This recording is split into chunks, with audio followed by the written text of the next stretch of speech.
Dios les bendiga, iglesia, también a cada uno de los que los van a ver en esta tarde, noche. Saludamos con gozo, con alegría, año nuevo, vida nueva en Cristo Jesús. Amén. Los saludamos desde la iglesia Revelación Eterna 1803 Gessner 77080, Houston, Texas, la ciudad espacial. Cuando los mire por las redes, a través de las redes sociales, y usted mira las predicaciones, los mensajes, y quiere venir a la iglesia que anda cerca de Spring Branch, Houston, Texas o alrededores, le invitamos, está invitado a que venga y se una con nosotros a deleitarlos, a gozarlos en la presencia del Señor. A cada uno los saludamos con gozo, con alegría, a cada uno, iglesia, bueno, y verlo en la iglesia, en la casa del Señor, verlo contento, feliz en la casa del Señor. Dios es quien nos da la fuerza a cada uno, iglesia. No es por nuestra propia fuerza, no es por nuestra propia voluntad que hoy estamos en este lugar, sino por el Espíritu Santo de nuestro Dios. Todos tienen, iglesia, Amén. la primera carta de Juan, capítulo 5, versículo 1 al 5. Vamos a estar dando lectura en esos versículos, unos versículos muy profundos que el apóstol viene hablando, el apóstol amado, en esta carta que seguimos en este estudio, ya culminando el capítulo 5, perdón. Yo voy a leer uno y usted lee el otro, el último lo leemos juntos como lo hacemos de costumbre aquí en la iglesia. Leemos la palabra honrando al Padre, al Hijo y a su Santo Espíritu.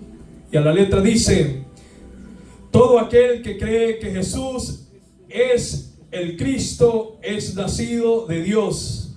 Y todo aquel que ama al que engendró, ama también al que ha sido engendrado por él.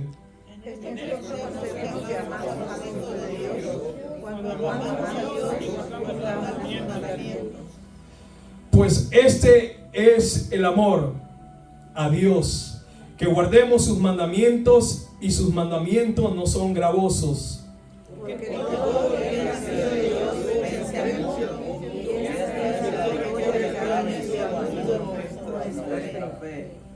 Amén, todos juntos el 5, que se escuche, iglesia. ¿Quién es el que vence al mundo?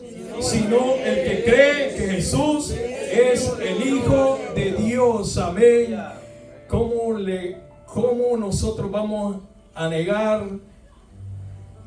¿Cómo vamos a negar nosotros la doctrina o la enseñanza de la Trinidad de nuestro Señor Jesucristo? ¿Cuántos están contentos, iglesia? Amén. Si no, dígale al Señor que le ayude. El gozo del Señor es nuestra fortaleza. En el Señor es que nos fortalecemos, nos gozamos. Iglesia, esta hora vamos a compartir en estos versículos que hemos estado estudiando, iglesia.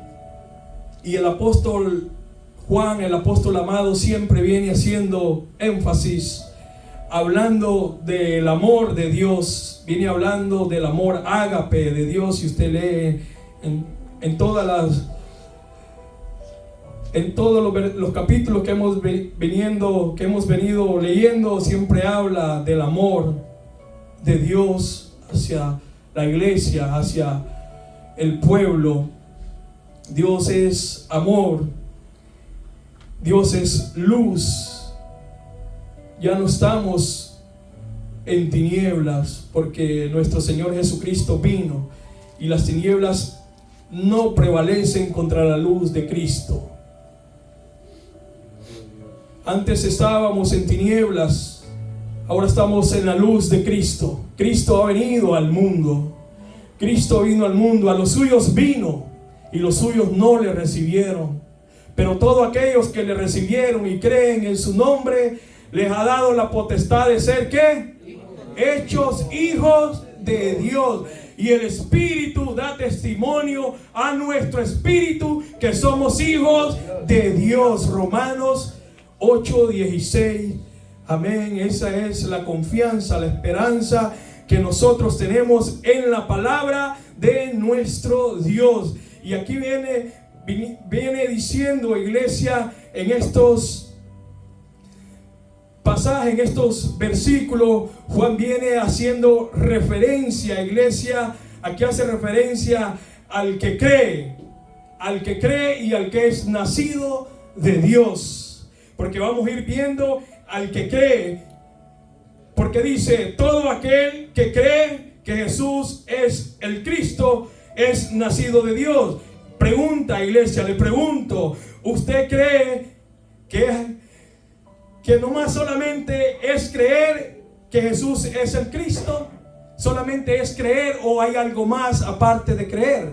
Es nacido de Dios también. Todo aquel que cree que Jesús es el Cristo, pero es necesario solamente creer, ¿o no, iglesia? ¿Qué dice el apóstol Santiago en el capítulo 19? ¿Qué dice? ¿Tú crees que Dios uno es? Bien haces. También los demonios creen. Oiga bien, los demonios dicen que creen y tiemblan. Pero ¿qué siguen haciendo ellos? Siguen haciendo lo malo. Desobedecieron a Dios. O sea que no solamente es el creer que Jesús es el Cristo. ¿Y quién es el que cree que Jesús es el Cristo? ¿Quién es el que cree? El que es nacido de Dios. Pero ¿qué se necesita? ¿Qué se necesita, iglesia, para ser nacido de Dios? ¿Qué necesitamos nosotros para ser verdaderamente hijos de Dios? Amén. ¿Alguien más, iglesia?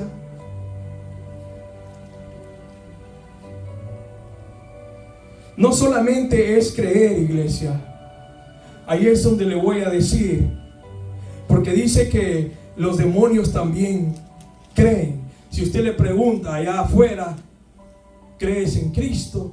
¿Crees en Dios? ¿Qué le van a decir ellos? ¿Qué le dicen? Cuando evangeliza a alguien y le habla de Cristo, ¿qué le dicen? ¿Qué es lo primero que le dicen? Que también creen en Dios, que van a la iglesia. Pero ¿cómo usted mira su vida, su forma de ser? ¿Cómo la mira? Es lo opuesto a creer. Están en desobediencia. Porque no solamente se trata de creer, sino de confiar, de depender de Dios.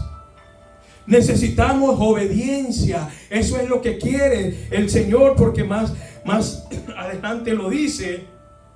Más adelantito lo dice. Entonces, todo aquel que cree que Jesús es el Cristo, porque sí es necesario creer que Jesús es el Cristo. Jesús es el Salvador del mundo. A eso vino nuestro Señor Jesucristo a esta tierra, a dar vida a los perdidos, a buscar a lo que se había perdido, a sanar a los enfermos, a libertar al cautivo, a darle sanidad, a traer luz, a dar vida y vida en abundancia. Eso es lo que vino Jesús, Cristo, el Mesías, Cristo, el ungido de Dios.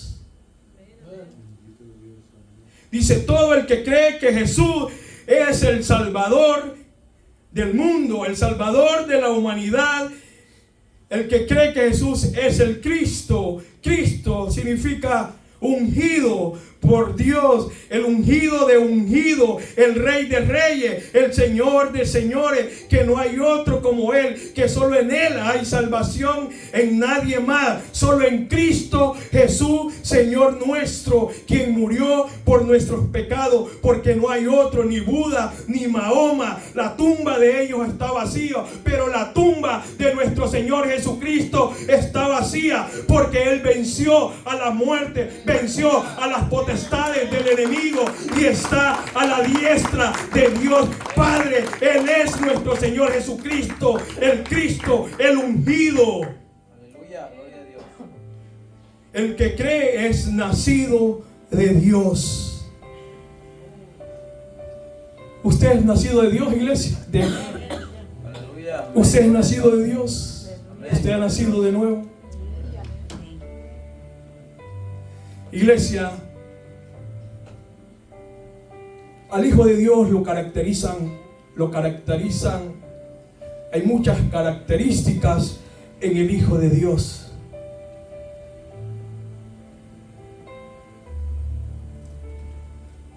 Usted cree que Jesús es el Cristo, es nacido de Dios.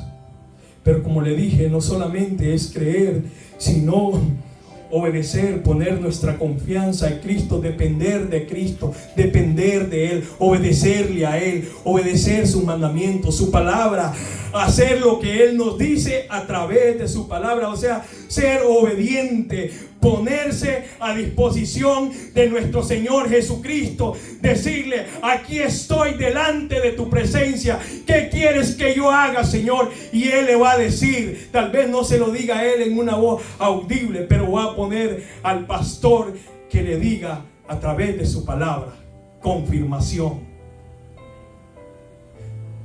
Es nacido de Dios. ¿Cuáles son las características del que es nacido de Dios? ¿Cómo usted ve a un cristiano que de verdad, pero de verdad, 100% es nacido de Dios, tiene al Espíritu Santo? ¿Usted cómo ve a esa persona? Diferente, ya no es el mismo. ¿Cómo dije la alabanza? Ya no quiero ser el mismo.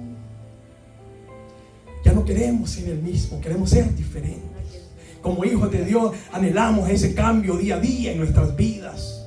Anhelamos algo más y más de la presencia de nuestro Dios. Ser diferente, salir adelante, escalar, ir más allá. Acatar los mandamientos, los preceptos de nuestro Dios, ser obediente, obedecerle a Dios, a nuestro Señor Jesucristo, al Espíritu Santo, a la palabra, al pastor, al hermano, ser humildes, sencillos, mansos. Iglesia, cuando alguien es nacido de Dios, ya no le apetecen las cosas del mundo. Cuando alguien es nacido de Dios, ya no hay hambre, sed por las cosas del mundo, sino al contrario, hay sed, hambre de la presencia del Espíritu Santo de Dios. Hay hambre, hay algo diferente en usted. Usted nació de nuevo, es una creación nueva, es una nueva criatura. Todo lo viejo pasó y todo viene a ser hecho nuevo en su vida. Usted quiere la presencia del Señor, usted siempre quiere estar sirviendo en la casa del Señor. Hay algo, iglesia, cuando nosotros aceptamos a nuestro Señor Jesucristo, porque una cosa es bueno hacer la confesión de fe, de salvación. Nosotros pasamos, el predicador viene y al final dice, pasan, acepta, reconoce a nuestro Señor Jesucristo. Pero muchas personas que aceptan a nuestro Señor Jesucristo, ¿qué hacen? No todas Algunas cuestas, pasan años, otros no. Al instante usted lo va a ver diferente. Usted le va a ver ese cambio. Usted lo va a ver que es nacido de Dios, que tiene el Espíritu Santo. Le va a ver la marca del Espíritu Santo de Dios. Y hasta el día de hoy lo mira con la marca del Espíritu Santo, porque es hijo de Dios. Hay diferencia entre los hijos de Dios y los hijos del mundo, los hijos del diablo. Hay esa diferencia. Por eso le preguntaba, ¿usted es nacido de Dios? Tiene que verse, iglesia. Nosotros ya no somos los mismos, somos diferentes. Hay hambre y sed por la presencia del Espíritu Santo. Todo aquel que cree que Jesús es el Cristo es nacido de Dios. Es un nuevo nacimiento. Iglesia, como cristianos, como iglesia de Dios, si nosotros somos nacidos de Dios, tiene que haber algo diferente en nosotros, que la característica del cristiano sea diferente, que usted lleve a Cristo no colgado, no guindado, sino que lo lleve en su corazón, que lo ande a donde vaya, a donde usted vaya. Porque cuando usted llega a un lugar, yo se lo he dicho, cuando llega a un lugar, usted como hijo de Dios, la gente mira algo diferente en su vida, porque usted es un hijo de Dios, es nacido de Dios. Todo aquel que cree que Jesús es el Cristo es nacido de Dios. Iglesia, aquí habla de la importancia de creer que Jesús es el Cristo, el Salvador de la humanidad, el Hijo de Dios. Reconocer que Él vino a la tierra para redimirlo de nuestros pecados. Nosotros reconocemos que Jesús es el Cristo. Y cuando nosotros reconocemos, es que hemos nacido de Dios, hemos nacido de nuevo, tenemos un nuevo nacimiento en Dios. Para pasar más adelante, pastor, ¿tiene algo que decir hasta aquí para pasar al siguiente? Amén, hermano. Mire, lo que pasa es que en hebreo fe significa emuná. Emuná, y la amén. emuná tiene que ver con uno conectarse con Dios, fusionarse con Dios, someterse a Dios para obedecerlo a Él sin, vamos a decir, cuestionamientos. Es una decisión que se toma de que yo voy a dejar la idolatría, o sea, de creer en el politeísmo, lo rechazo y comienzo a creer en el monoteísmo, que es la creencia en un solo Dios. De ahí nos viene lo que se traduce pistis en griego y luego al español, que es pues fe. Pero la fe que nosotros los hispanos o en este continente no la entendemos bien, a menos que se explique de una manera como está en los escritos originales. Para entender eso, dice, cualquier persona, sin distinción de raza, de credo, religión o de posición, todo aquel, como el eunuco, que dice que él creyó, y esa fe lo movió a bautizarse, y después del bautismo él se fue contento y feliz a Etiopía, de seguro a testificar, porque hasta la fecha hay iglesias cristianas ahí. O sea, la fe que habla aquí, la creencia o creer es sinónimo de fe, y la confianza es sinónimo también de creer, de tener fe. Estos pasajes son paralelos, hermanos, que se tienen que complementar con otros. Como Jesús dice, yo estoy tocando a la puerta de tu corazón. Si abre la puerta, yo voy a entrar. Entonces la fe hace que uno abra el corazón y reconozca a Jesús como el único que salva. Entonces, es una confianza total que uno deposita en una persona, como por ejemplo, cuando alguien va volando y el avión está fallando, pero cada uno tiene sus paracaídas, ¿verdad? ¿Qué va a hacer?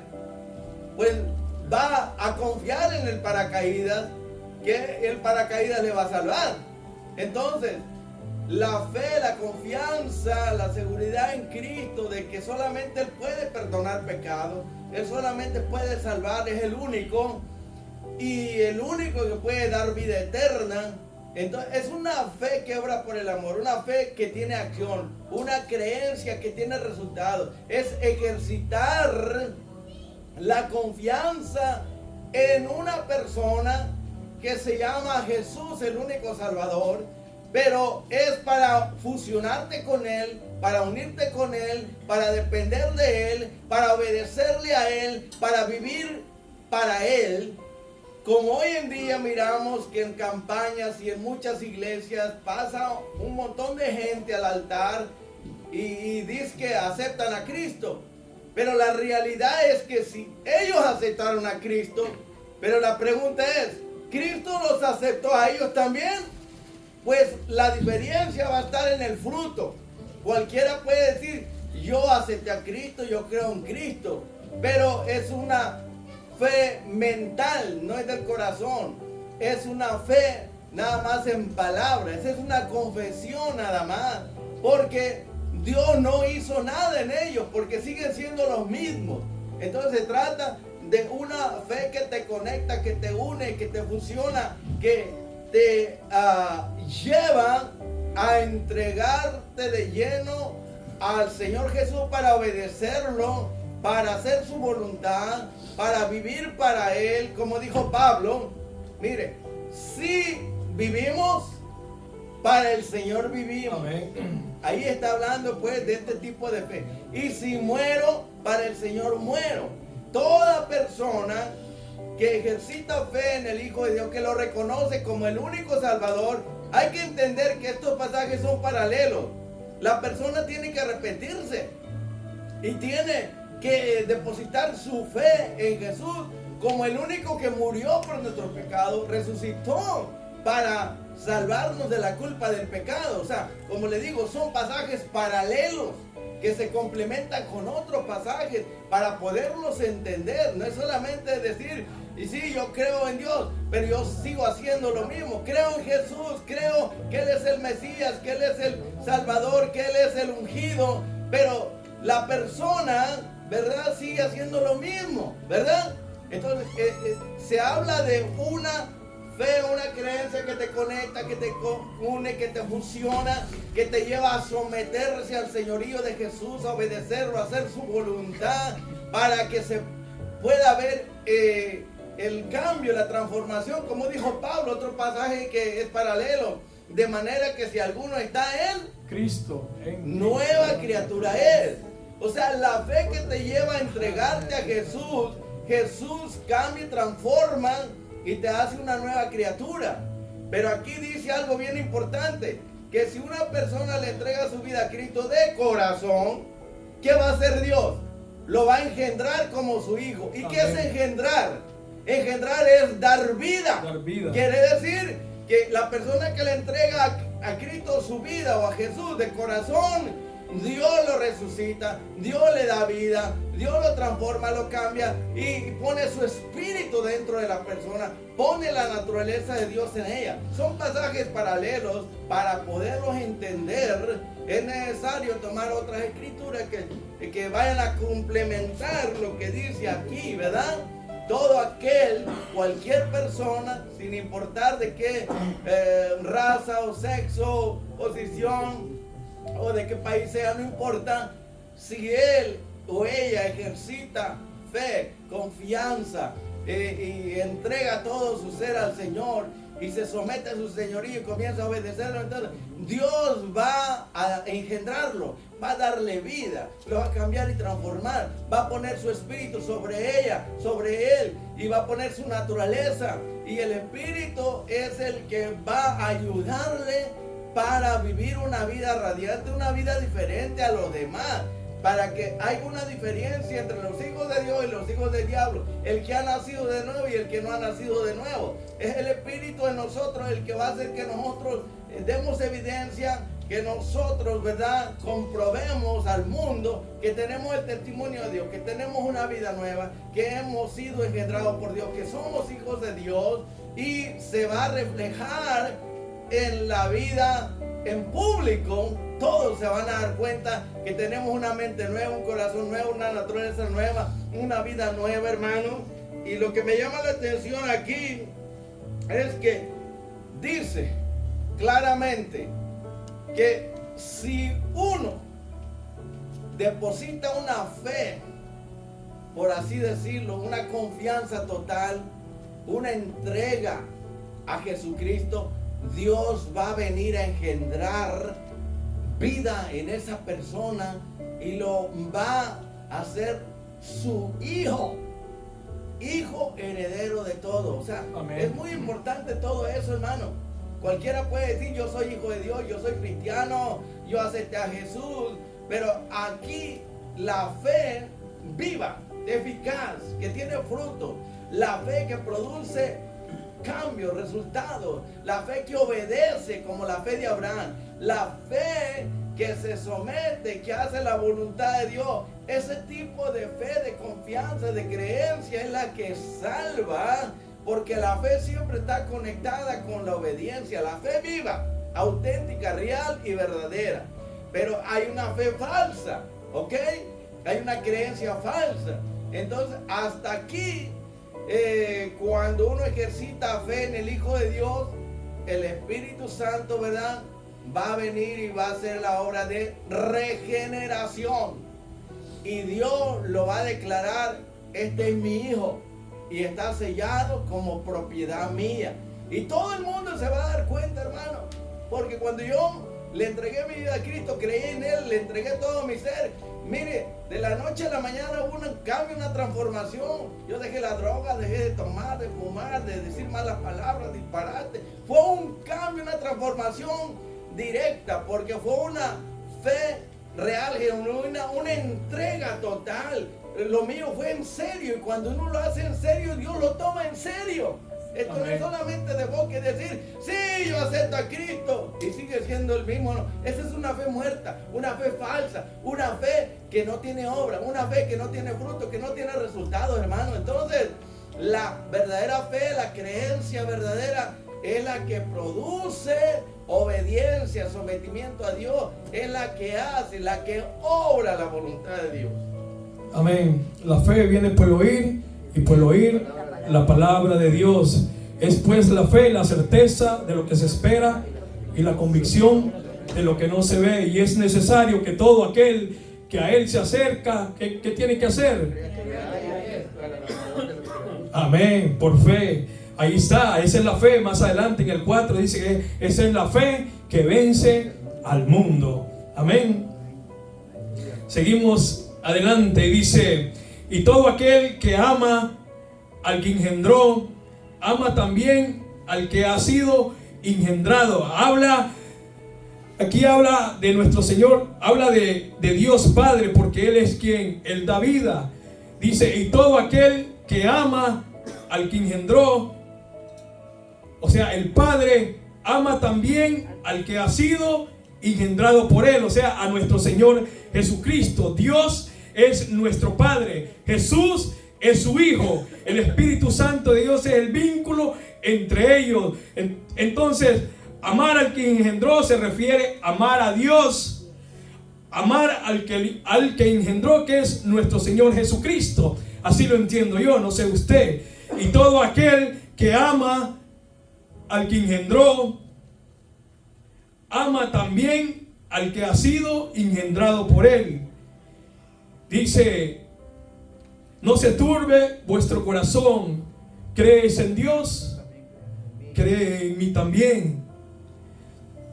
Todo aquel que ama al que engendró, al Padre, o sea que nosotros amamos al Padre, y todo aquel que ama al que engendró, al Padre, que es el que da vida, dice, ama también al que ha sido engendrado por él, que es nuestro Señor Jesucristo. O sea que si amamos a Dios, amamos a nuestro Señor Jesucristo. Si somos nacidos de Dios, vamos a amar a Dios Padre. Yo sé que este pasaje es polémico, hermano, ¿ok? Porque algunos piensan que Dios el Padre engendró, por así decirlo, a Jesús, ¿verdad?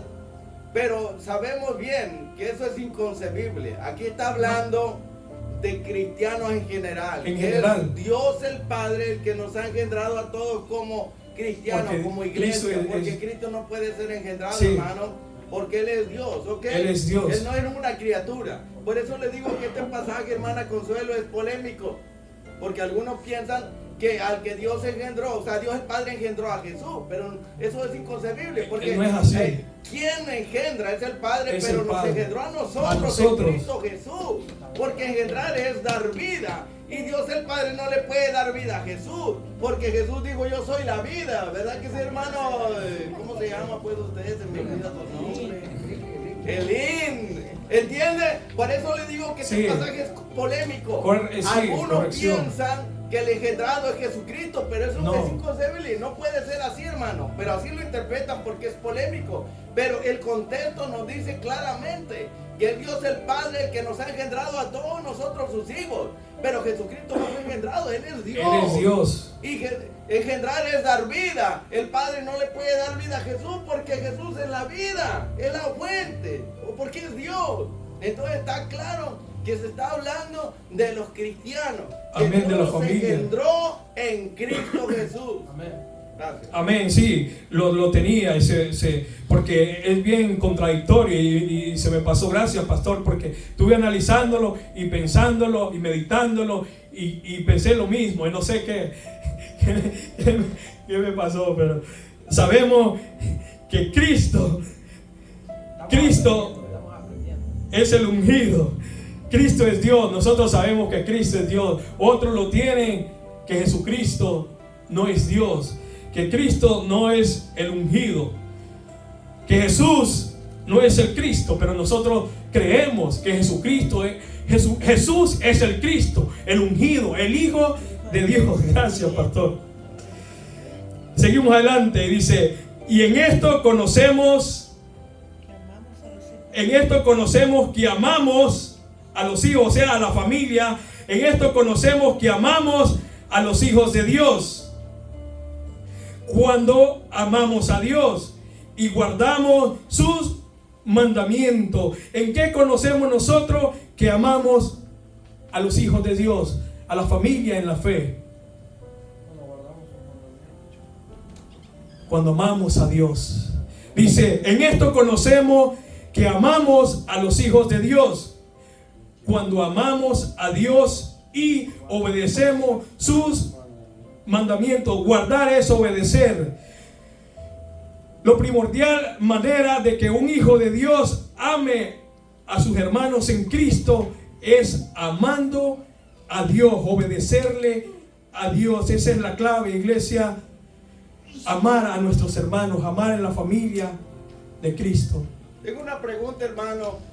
¿A qué mandamiento se refiere, hermano?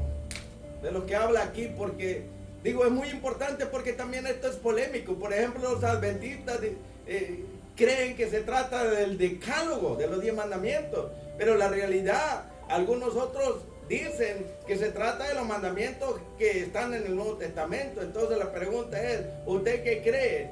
¿De qué mandamiento está hablando aquí? Porque es muy importante, ¿verdad? Porque en el Nuevo Testamento los 10 mandamientos están. En el Antiguo Testamento sabemos que se resume a 10 mandamientos. Y en el Nuevo Testamento, cuando usted lee el Nuevo Testamento, hay muchos mandamientos que nosotros debemos obedecer. Dice, en esto conocemos que amamos a los hijos de Dios, cuando amamos a Dios y guardamos sus mandamientos. Hay muchos mandamientos, pero aquí aquí tengo que ser específico. En esto conocemos que amamos a los hijos de Dios. Cuando nosotros amamos a Dios y guardamos sus mandamientos. Se trata de obedecer a la palabra de nuestro Dios, lo que... Sí, yo espero contestar la pregunta al pastor. Como en la carta de Juan hemos estado viendo desde el principio de los capítulos que dice que nos amemos unos a nosotros. Unos a otros. Que ese es el mandamiento. Yo creo que ese es el mandamiento que sigue repitiendo, porque es en la misma carta. Está siguiendo repitiendo ese mandamiento, que si nos amamos unos a nosotros, ahí vamos a reflexionar el verdadero amor de Dios. Porque dice, como dice también en el capítulo 4, dice, en esto se muestra el amor de Dios para con nosotros, en que Dios envió a su Hijo en el amor, no es nosotros, hayamos amado a Dios. Amados, si Dios se ha amado así, debemos, amados, si Dios nos ha amado así, debemos también nosotros amarnos unos a nosotros, sino que Él sigue mencionando que nos amemos unos a nosotros. Que como dice el pastor ahorita, que los engendrados somos nosotros, ¿verdad? El cuerpo de Cristo, a través del Señor. Que si nosotros los amamos entre nosotros mismos, entonces ahí también se mira el amor de Dios y Dios está en nosotros. Esa es mi opinión. Amén. Porque siempre viene hablando del mensaje que hemos oído desde el principio, que nos amemos unos a los otros, porque un mandamiento nuevo os escribo, dice el Señor, que nos amemos unos a los otros. Y si verdaderamente sois mis discípulos, dice el Señor, ¿qué dice? ¿Qué dice, iglesia? Este es un mandamiento que el Señor viene dándolos a nosotros, que nos amemos unos a los otros. Es el mandamiento de Dios para nosotros. Un mandamiento que nos da el Señor es que nos amemos unos con otros como iglesia. Los que estamos aquí en la iglesia, que mostremos ese amor, porque el amarnos unos a los otros es un mandamiento. Y el Señor aquí en el Nuevo Testamento los dice, los da mucho mandamiento, que estemos siempre gozosos, que no entristezcamos al Espíritu Santo de Dios, que oremos sin cesar. Son muchos los mandamientos, pero este mandamiento que está aquí es que nos amemos unos a los otros, porque es el mandamiento que ha venido, este es el mensaje que los ha venido escribiendo, dice, que nos amemos unos a los otros. Pastor. Mire, hermano, es muy importante tener en cuenta que hay mandamientos de hacer y no hacer. Ahora, en el Nuevo Testamento hay más de 1000 mandamientos, y es muy importante que cada vez que leamos la palabra de Dios, ver ahí dónde están los mandamientos. Por ejemplo, en el Antiguo Testamento, de los 10 mandamientos del Decálogo, los judíos sacaron 613 mandamientos. Ahora, había mandamientos para los profetas, para los sacerdotes, para los levitas, mandamientos cómo actuar en el templo, mandamientos para los siervos, o sea, un montón de mandamientos, pero no todos los mandamientos eran solamente para todo el pueblo, no. Había mandamientos para el sumo sacerdote, para el sacerdote, para los levitas, para los siervos, para el rey, para los súbditos, o sea, diversidad de mandamientos. En el Nuevo Testamento, cuando nosotros leemos que dice, amarás a tu enemigo, ¿verdad? Y no lo odiarás. ¿Qué dice? Amar a vuestros enemigos. A nuestros enemigos. Ese es un mandamiento, hermano. Cualquiera que quiera practicar ese mandamiento no es nada fácil, ¿verdad? Amar al que te hace daño, porque siempre nada más estamos hablando de puro amor, pero no definimos en general qué es el amor en detalle. Bueno, Jesús dijo, amen a vuestros enemigos. Ese es un mandato, es un mandamiento. También dijo, aborrezcan lo malo, dijo Pablo. Aborrecer el mal en Romanos, ¿verdad? Detestar, aborrecer, es otro mandamiento, pero hay mandamientos de hacer y no hacer. Y predicar el evangelio a toda criatura, ese es otro mandamiento. Usted ya mencionó, orar sin cesar, ese es otro mandamiento. sé santos, porque yo soy santo. Ese es otro mandamiento. Sé justos, que es lo menos que se habla en las iglesias, hermano. Puro amor y amor, empalaga, y luego no lo definen, no lo explican, pero dice que tenemos que ser justos. Sé justos como Él es justo, hermano. Quiere decir recto, dale a cada uno lo que merece.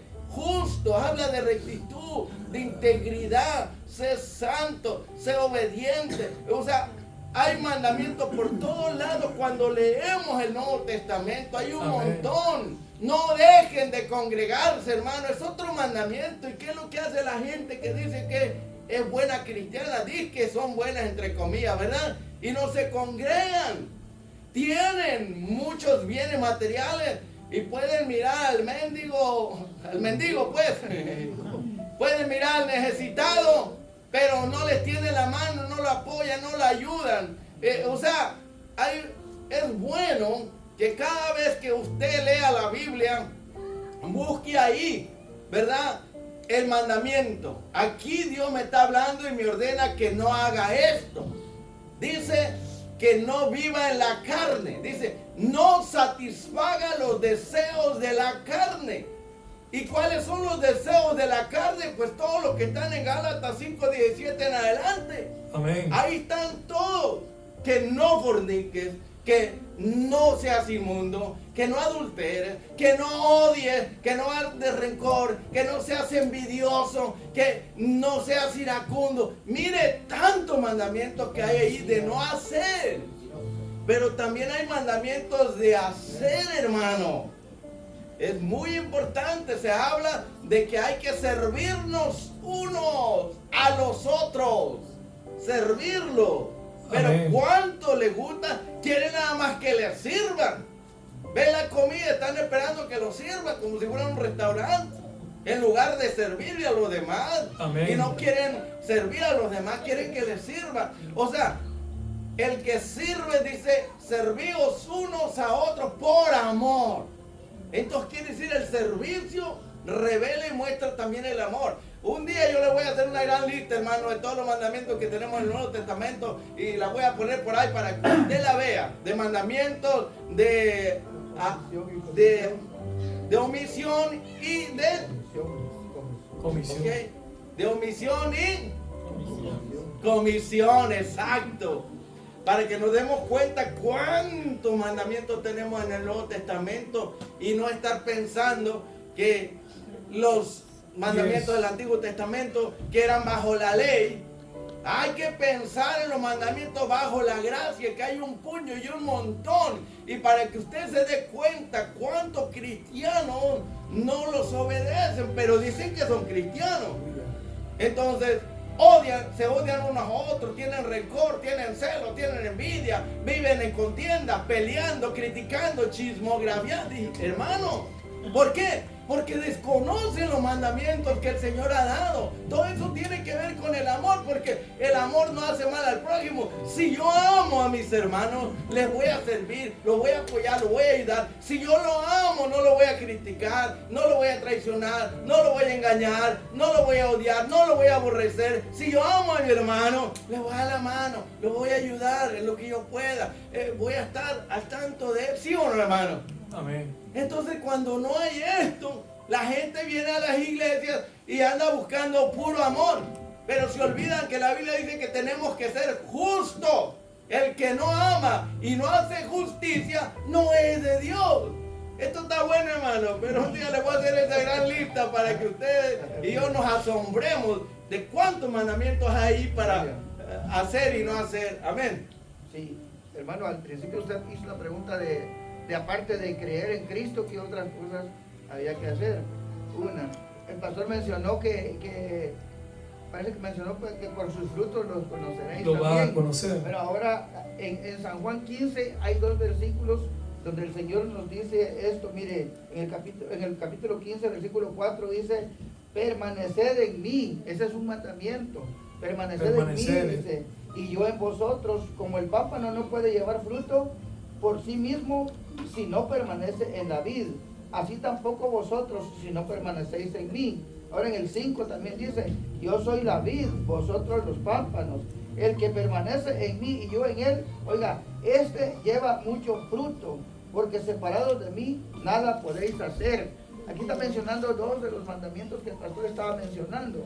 Uno, este no lo mencionó, el de decir, el permanecer en Cristo es un mandamiento importante, porque cuando uno permanece en Cristo, ahí está diciendo que si usted permanece, Él va a estar con nosotros y nos va a ayudar a traer fruto. Ese es uno de los mandamientos, permanecer. Y eso dice usted que otra cosa, aparte de creer, permanecer en Cristo. Permanecer en Cristo. Pero no están en comunión con Cristo, no están obedeciendo a Cristo, no están permaneciendo en Él. Esa es una cosa. Y al permanecer ahí mismo lo dice, pues traemos fruto. La gente nos va a conocer por el fruto, por los frutos nos conoceréis, dice. Entonces si permanecemos en Cristo se va a notar. Pero cuando alguien viene a la iglesia, pero solo hizo como que lo botaban con un chaleco, con un saco ungido, y se levantó y salió igual, va a seguir igual. Pero si ya permanecemos en Cristo, vamos a hacer diferencia. Amén. Dice el 3, dice, pues ese es el amor a Dios, que guardemos sus mandamientos. El pastor ya lo dijo, todos los mandamientos en el Nuevo Testamento. En el Nuevo Testamento también dice, honra a tu padre y a tu madre. Y ese es un mandamiento, dice, con promesa. Que honremos a nuestros padres, es un mandamiento también. Bueno, ya dijo los mandamientos y dice, y sus mandamientos, dice, no son gravosos. O sea que sus mandamientos no son pesados. Jesús dice, llevad mi yugo sobre vosotros, porque mi yugo es fácil y ligera la carga. O sea que los mandamientos de Dios no van a ser gravosos a nosotros cuando nosotros amamos a Dios, cuando nosotros lo hacemos por amor, a obediencia a Dios. Nosotros no vamos a sentir, no, que está pesado ir a la iglesia, no, que hoy no voy a ir, que esto, lo otro, no va a sentir pesado. O sea que los mandamientos del Señor usted no los va a sentir gravoso, no los va a sentir pesado, que si no los va a sentir liviano. Porque dice el Señor, llevad mi yugo sobre vosotros, aprended de mí que soy manso y humilde de corazón, y hallaré descanso en vuestras almas, porque mi yugo es fácil y ligera la carga. O sea que en el Señor va a ser más fácil. Con el Señor se nos hace más fácil, hermano. No va a sentir gravoso. Cuando usted ame a Dios, cuando usted haga por amor, obedezca a Dios por amor, usted no va a sentir pesado, no va a sentir gravoso obedecer, guardar los mandamientos de Dios, porque muchos sienten una carga pesada ser cristiano. Hermano, cuando uno está enamorado de alguien, hablando humanamente, mire, todo nos es fácil y lo hacemos con entusiasmo, con júbilo, vamos a decir, con alegría.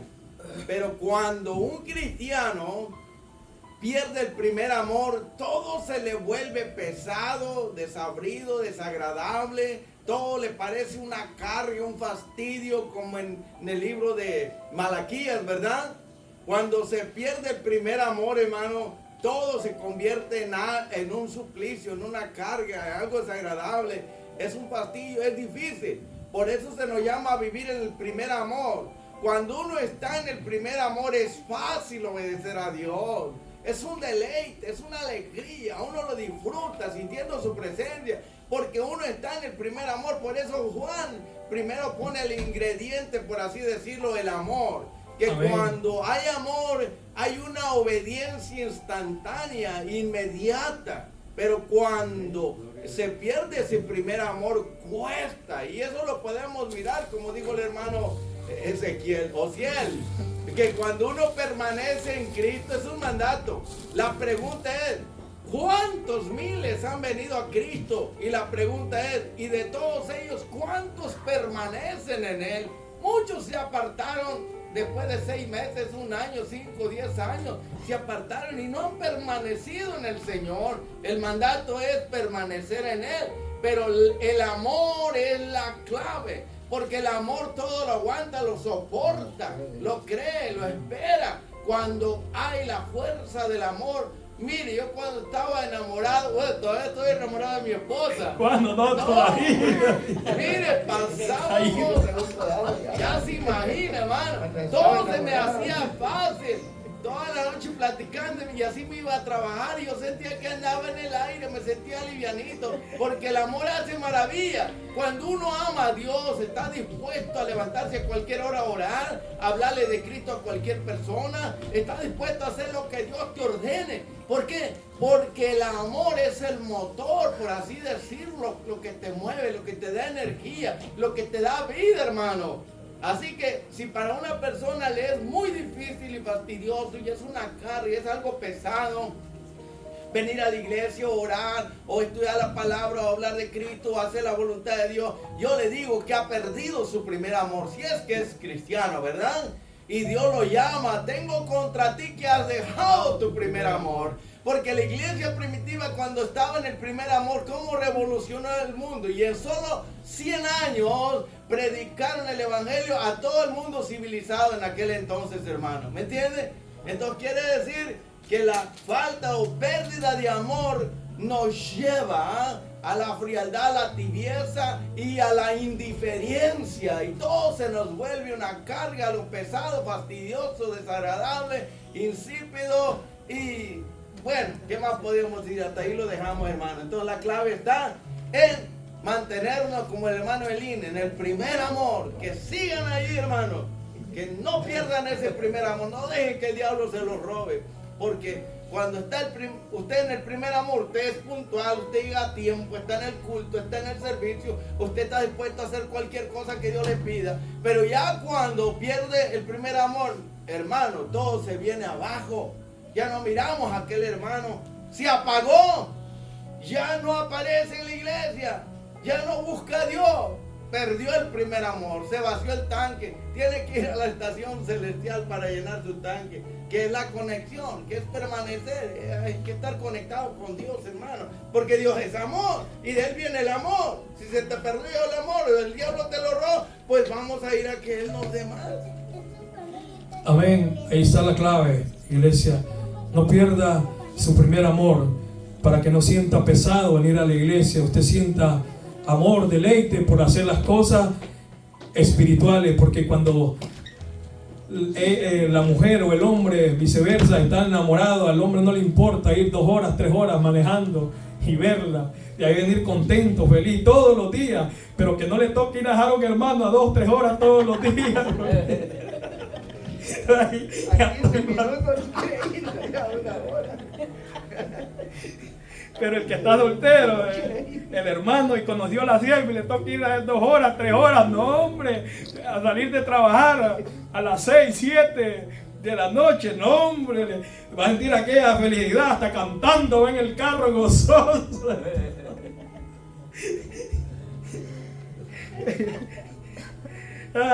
Así siente el gozo cuando le toca ir a dejar a los hermanos también. Dios le va la recompensa. Dice, porque todo aquel que es nacido de Dios vence al mundo. Todo el que es nacido de Dios va a vencer al mundo.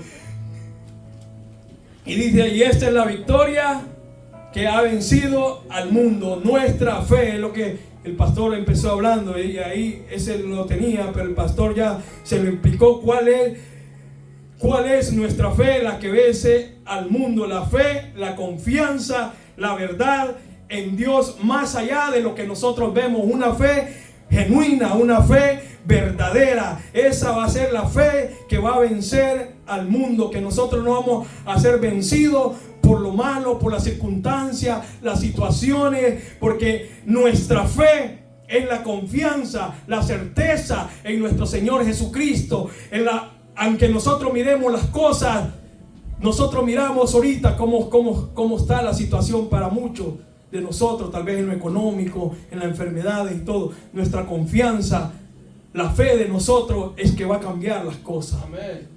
Dios va a cambiar las cosas a nuestro favor. Nosotros le creemos a nuestro Señor Jesucristo. Si usted no tiene trabajo, créale Dios, pero con fe, que usted le va a salir un trabajo. Y estoy creyendo por fe que me va a salir otro buen trabajo. Y esa es la fe que vence al mundo. Y dice, ¿y quién es el que vence al mundo? Sino el que cree que Jesús es el Hijo de Dios. Esa es nuestra fe. ¿Quién es el que vence al mundo? Sino el que cree en el Hijo unigénito de Dios, el Salvador del mundo, el unigénito, el ungido. El que cree en Él va a vencer al mundo, porque Cristo está con nosotros. Mayor es el que está con nosotros que el que está en el mundo. Eso es nuestra victoria, que Cristo venció. Él es el vencedor. Y si Cristo está en usted, nosotros vamos a vencer, no por nuestra propia fuerza, sino por la fuerza del Espíritu Santo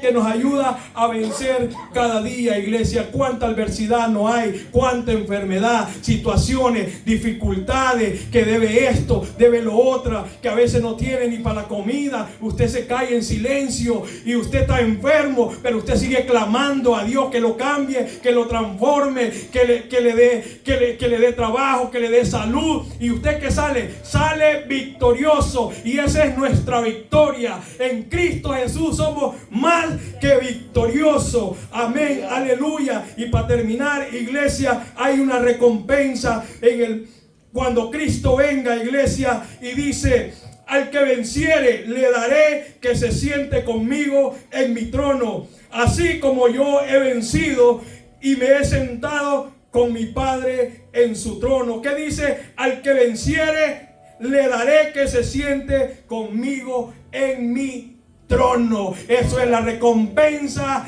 a los que venzan, a los que no se dejan vencer por el mundo, las corrientes del mundo, que no se vuelvan al mundo, sino que sean esforzados y valientes y sigan firmes, creyéndole a Dios que Dios lo va a hacer. Y aunque no lo haga en ese momento, siga creyendo por fe que Dios lo va a hacer. Yo por fe sé que Dios me va a dar mi esposa. Sé que por fe le va a dar la esposa al hermano Riaño, y también al que no tiene esposa y el que está anhelando un esposo. Dios se lo va a dar. Créalo por fe, pero créalo, hermana.